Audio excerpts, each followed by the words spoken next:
you could already see connections between all these topics. So I would like if one of you wants to say more about it, that how you see the different topics, your different topics connected. Maybe you want to start? Sure, if I can actually jump to the next question, and because now the Max presentation is freshly in my mind. Sure. And what I particularly liked about Max, or one of the aspects that Max brought forward that I really liked, was that the need for role models beyond beyond students or recruiting students, but also in later phases of the career. So actually, that would be interesting to elaborate a bit more about. So what kind of role models do we or could offer to support the career length well-being of our computer scientists out there? Max, do you want to take that before Anne answers, or do you have any comments? Yeah, I think I think of role modeling, I guess, for me now, it has this like very expanded understanding, and you know, it's people that maybe we bring in to speak, but it's also like that one person who, you know, it was a person who's a manager who I noticed, but I also feel like it's posters on the wall, it's the kind of emails that come through that our HR department sends. I feel like, you know, that notion of we are showing you that you can succeed and that we care about you can take on so many different facets, where I think before I was mostly think of it as like, who can I invite to like inspire my students? Yeah, I agree. Anna, do you want to build on that? Or maybe you had raised your hand. No, yeah, no. Yeah, no, I also wanted to connect to Max's presentation that I found so fascinating and really interesting. And I thought the reason why I find it fascinating is partly because it, I think, relates to what I have been talking about, how like different people construct the discipline and make it meaningful, and how we need to, I think, understand that to also think about role models and how, so yeah, I really would be really interested to hear more like this transcoding, or what it was called. I like the problems that came up. And I also think that, yeah, so understanding education as something emergent, and discipline as something emergent, which I think is so often locked by education. And that's something I've been thinking a lot about. So I really find it so, I would love to hear more. So thank you.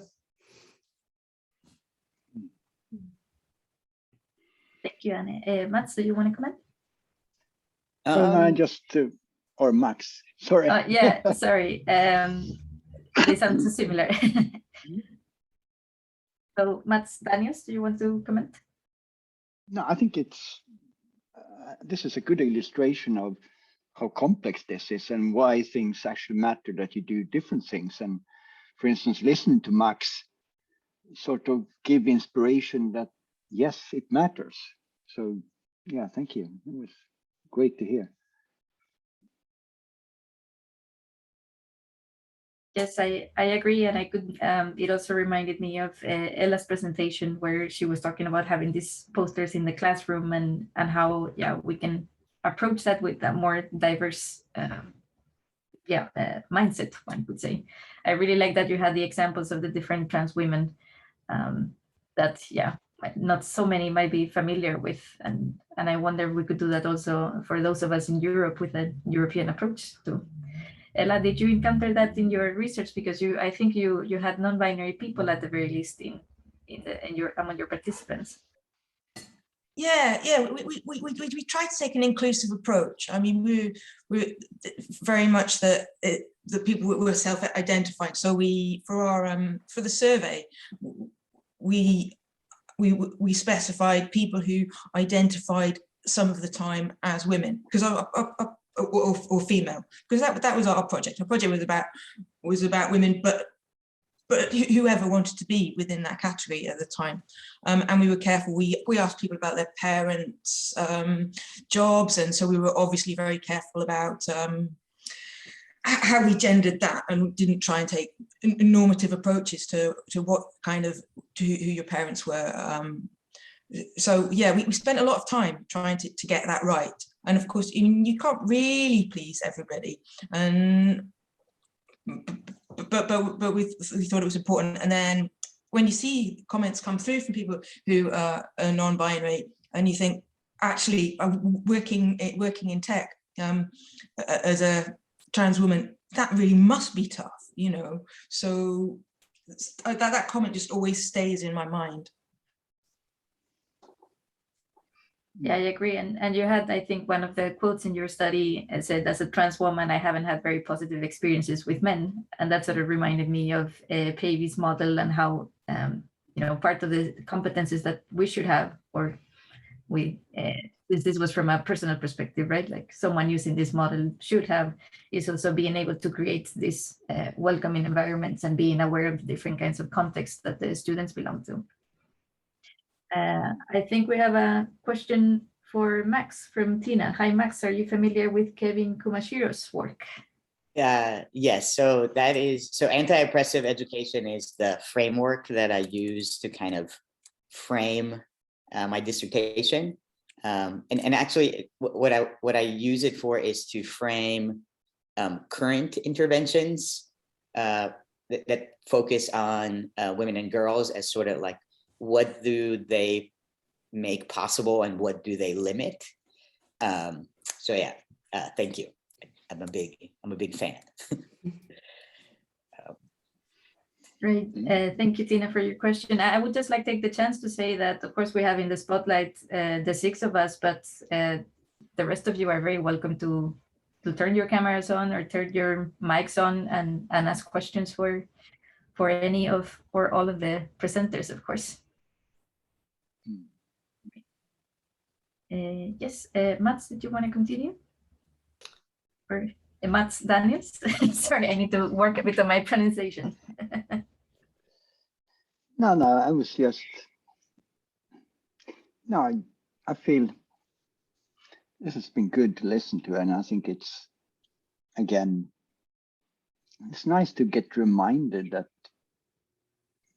this is important, that you can't just, and it's also to get reminded that it's easy to forget things.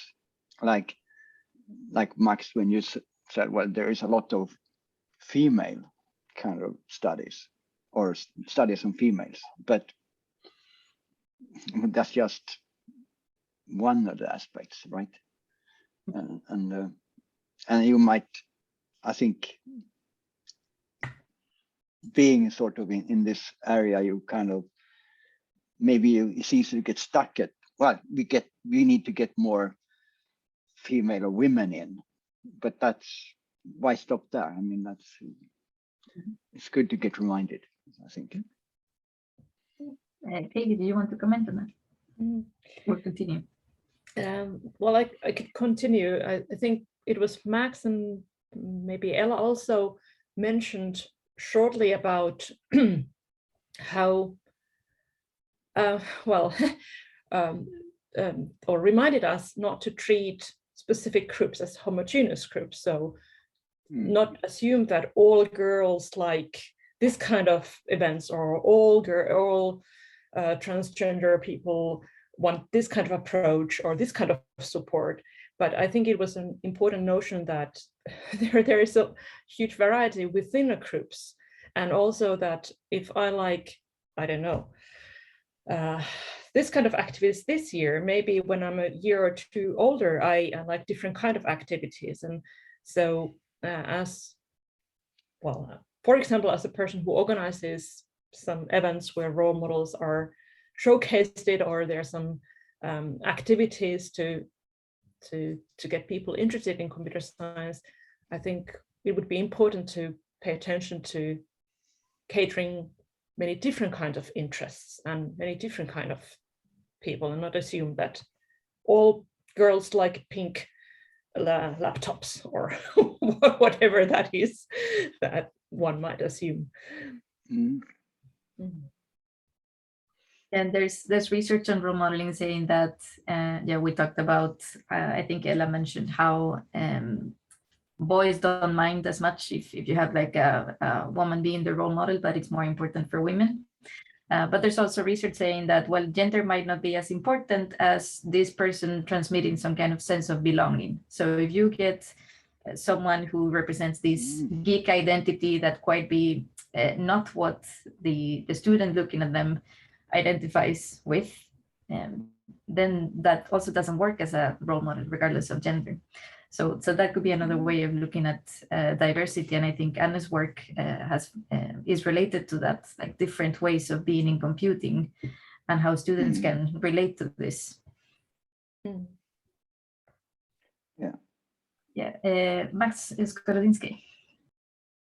Yeah, I wanted to kind of touch on the emotional part, and I think in my research, what I found was, and this is, I kind of got the jumping start from other research and my own kind of gut feeling about the way we treat computing as kind of this cognitive exercise, this sort of rational, this field where everybody's like neutral on all subjects and they're just like problem solving and doing computing.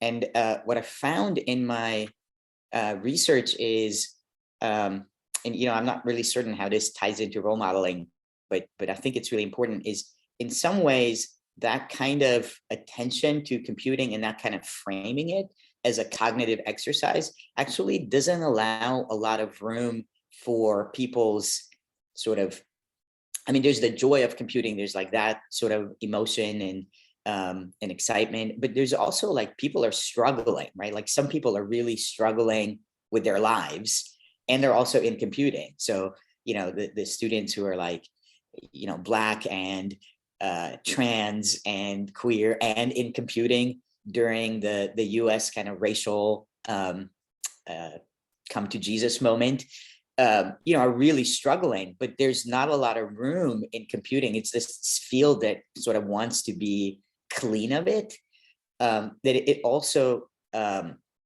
doesn't make room for people's experience that's outside of sort of normativity, right? So like as people are coding and they're straight and they're happily married, or they have a boyfriend, or they're fitting in, they're just happily coding and fitting in, while other people are also excited about the field, but there's no room for them to kind of talk about like, and I'm trans and I have this whole experience that I don't know how to bring in here. And a lot of them, I mean, this is the key. Sorry, it took me a long way to get there.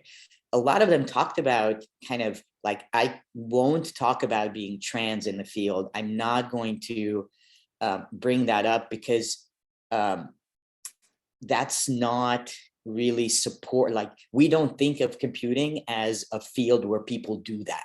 People don't talk about their like personal lives in computing. And that's like actually well researched in STEM sort of across the board, that LGBT people find it difficult to be out because it's like, bringing in emotional topics, and STEM is not emotional. We don't talk. It's like, if you think about, I don't know, teachers can talk about all kinds of stuff because they're like emotional being, or like at the barbershop, the hairdresser can talk about it, all sorts of things. That's just like, that's where we talk about feelings. But in your biology lab, you don't talk about, that you went to, that you're having problems with your same-sex partner. So I think this is kind of interesting in like situating role modeling in that sort of environment where we're like maybe careful to not bring in people who are like represent emotionality and able to talk about these things, but maybe we should. Yeah, I've encountered like, I'm not straight, but it's not, I've had students telling me like, it's so important for me to see a teacher that it's also not straight. But it's not something I would talk about like, hi, I'm Virginia, I'm not straight, right? It depends on certain very special context where you can talk about identity and then it comes up. And so from the perspective of role modeling, I've been thinking about how can I make it more visible in an appropriate way. So that's something I would really like to explore. And I could imagine, I can safely say this, but for some people, it may not be safe to share certain parts of their identity as well. So from a teacher perspective, I really wonder how we could work on this and how we can approach it.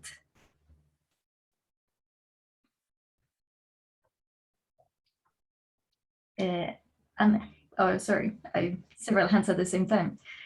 Anna, would you like to go first? Then we go Ella and then Mats. Yeah, I think it's really interesting what you bring up, Max. Somehow it makes me think that being like able to kind of participate in computing as I have like, and also invest these emotions as I have described it, like caring for the machine and really find this, like really be passionate about that. It's in a way, it's quite a privileged engagement, because I mean, you don't need to care then about anything else, or it makes me feel a little bit that this is the case. And then I'm also thinking that people having said that computing is very inclusive in a way, because you can be whoever, whatever doing that. It's like you, but at the same time, it's not, as you don't get to, it's not like all these personal experiences are not relevant, so you don't get to be the kind of person in computing. So yeah, just thoughts. Thank you. And Ella? Yeah, I was just going to say that a lot of our characteristics are actually invisible, and you know, if something isn't made visible, then people can make an assumption that is the default. Whereas that's usually not the case. And you know, you maybe know how it is. You think nobody's like you, and then you go for a drink with your colleagues or somebody comes along like a role model, and it is their story that causes the people around you to say, well, no, you know, I've been married to my same-sex partner for 30 years or whatever. You just don't know. And this is a sort of a parallel thing that goes along in the field of disability and neurodivergence, that people may be different from what we might think of as the default, but you don't know until that's come up. So it's very difficult to sort of measure that. And of course, if you put yourself forward in some ways, then you can lose a sort of anonymity there, you know, and then you can end up being the representative of a community, which is tiring. And you know what I'm saying here? Yeah, absolutely. And the token figure sometimes. Mats? Yeah, it was just, I just wanted to say, I mean, I kind of like what you talked about, Anne, about having another dimension to role modeling. It's not about if you're this or this category, it's about caring, or it's about bringing something that's from the so-called soft areas. That I think that's a very important aspect of role modeling. How do we convey that this is okay, this is actually important, and not just being, this is the logic sort of, everything is clean, everything is predictable. And I think, well, the course that me and Anne have been running, we're trying to get the students to think about there are lots of different solutions. There isn't a one solution. And I think partly this is about coming up with feelings about what you do, coming up with emotions, coming up with understanding that this is very complex. And I think that's something that I think some of our teachers are definitely not conveying that, because our students are not ready for thinking about complex things in many ways. They aren't ready to think about it's important to care or really want to do things that's beyond making the perfect solution. So I think that's partly something that we need to think about when we talk about role modeling. Cindy, Päivi, you want to build on that? I think what Matt's brought up is closely linked to professional identity that computer scientists have, and so how strong is that identity, and which aspects are included there by the community or by the person, him or herself. So, and then it's slightly different when we talk about the teacher's professional identity, and how or which aspects of that professional identity they are capable and willing to bring into play in a classroom, so that students can observe and discuss and ask questions about that. But this is obviously a sort of a larger issue than just your personal preference, what kind of identity I want to showcase, because, well, depending on your career state, it might be rather risky to be quite different or portray quite different professional identity from somebody else to make sure that you can proceed in your career. And I think that is that is a challenge and problem, but I don't have any ideas how to start to solve that, or how to ease the situation so that teachers specifically would be able to portray more varied identities in their work. I think that would help our students then to get more ideas what kind of computer scientist one can be. I agree, and I think maybe it's hard to come up with solutions because it is a very complex problem, right? So it's good that we start at least talking about it. Anna, was your comment on that, or do you want to talk about the inclusivity, if that's, inclusivity of computing, since you had a comment on the chat? You're muted.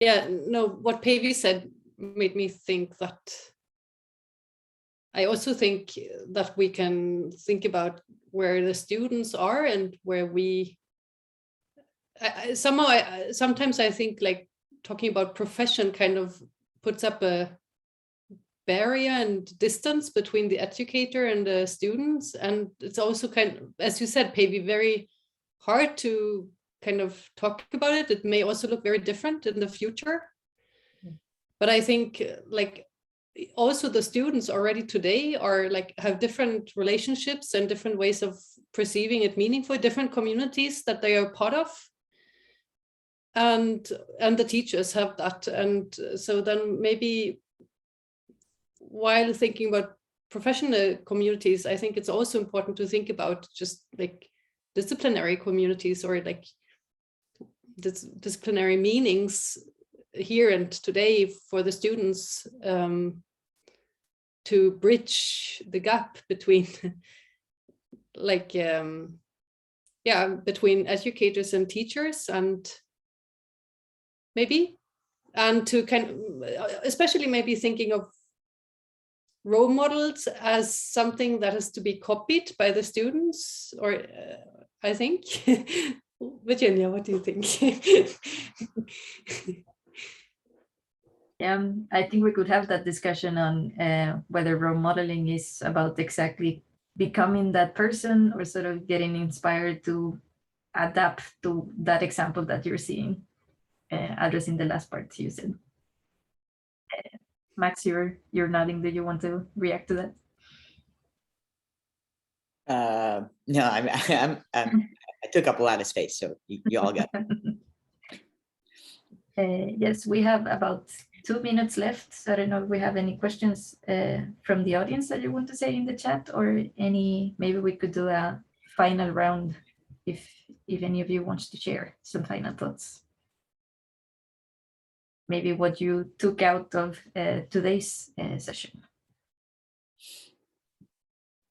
Or maybe something that you want the audience to think about. You can choose what you want to say. Päivi, would you like to start?